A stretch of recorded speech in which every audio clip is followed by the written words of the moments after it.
If you have ever felt like your prayers bounce off the ceiling, if you have ever wondered why the silence feels so deafening when you cry out to God in your darkest hour, it is not because He is silent.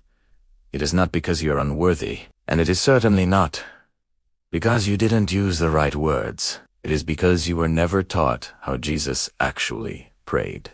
The church didn't just misunderstand prayer. They completely inverted it.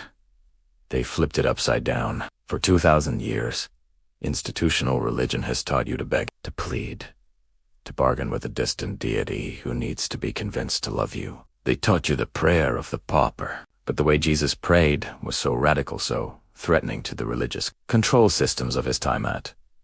If you truly understood it, you would never need their buildings, their rituals, or their permission again. And that is exactly why they buried it. Stay with me in the next 25 minutes.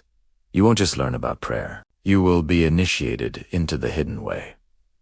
The ancient understanding that transforms you from a beggar at heaven's door into the very answer you have been seeking. But I need to warn you, this is not Sunday school theology. This is the red pill of spiritual history. We are going to shatter the illusion of separation. 7 revelations are about to unfold. From the secret chamber of consciousness that Jesus called the inner room, to the vibrational alignment that precedes miracles, we will decode the mystery of why Jesus prayed before the miracle, not for it. We will explore the concept of becoming the prayer.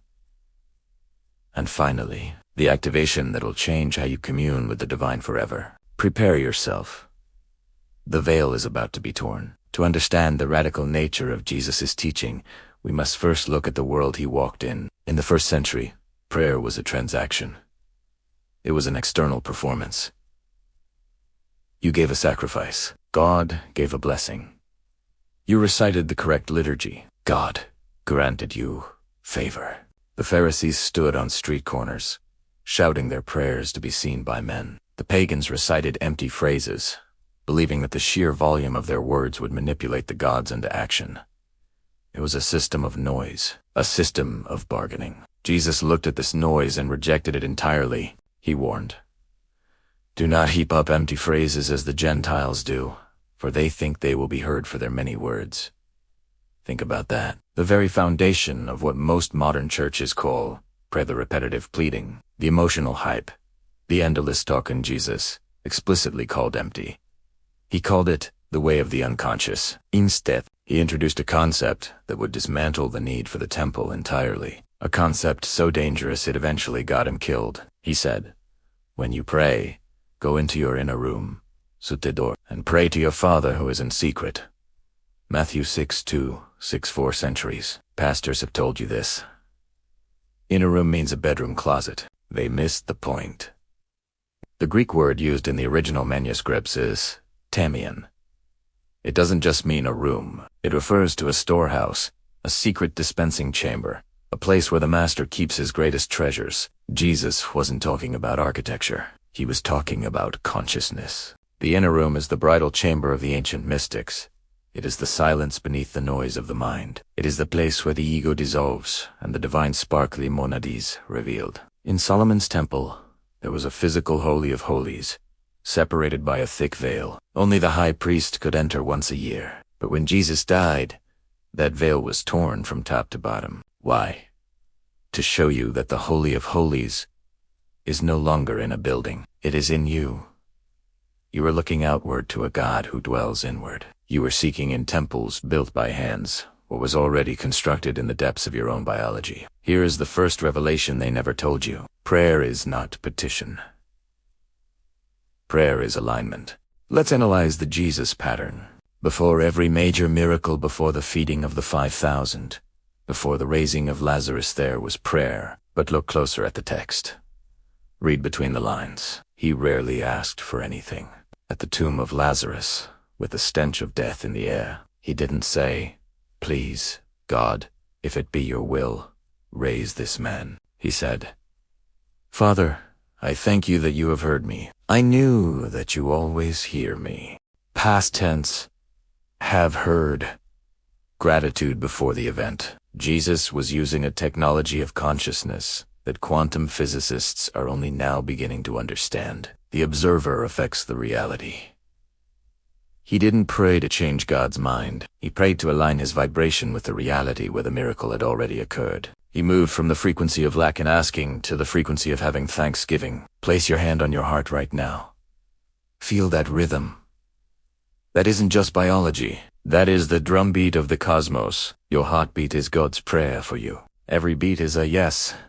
Every breath is the Holy Spirit, the Ruach flowing through you, sustaining your existence without you asking for it. When you beg, you affirm separation. You affirm lack. You are telling the universe, I do not have this.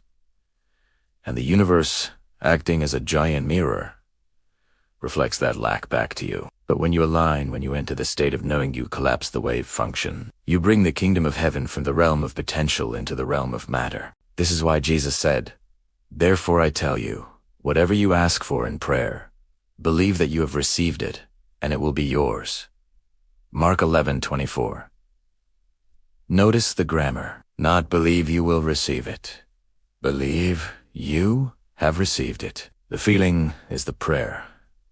The knowing is the key, becoming the prayer. So, how do we apply this ancient technology in the 21st century? We stop saying prayers and start becoming the prayer. The mystics call this the prayer of the heart, or unceasing prayer. It isn't about walking around muttering words all day like a religious robot. It is about a permanent shift in identity. Jesus revealed the ultimate secret in John 10:30. I and the Father are one. This was the ultimate heresy, to claim unity with the source. But Jesus didn't say this to show off his divinity. He said it to demonstrate yours. He was the prototype, the firstborn of many brethren.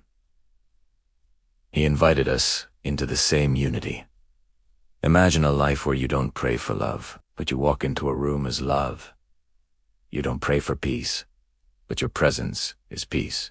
You become a portal, a walking, breathing acupuncture needle for the earth, channeling divine energy wherever you go. When Jesus touched the leper, that was prayer. When he washed feet, that was prayer. His entire existence was a communion so deep that there was no gap between him and the Father. This is what the religious authorities fear most.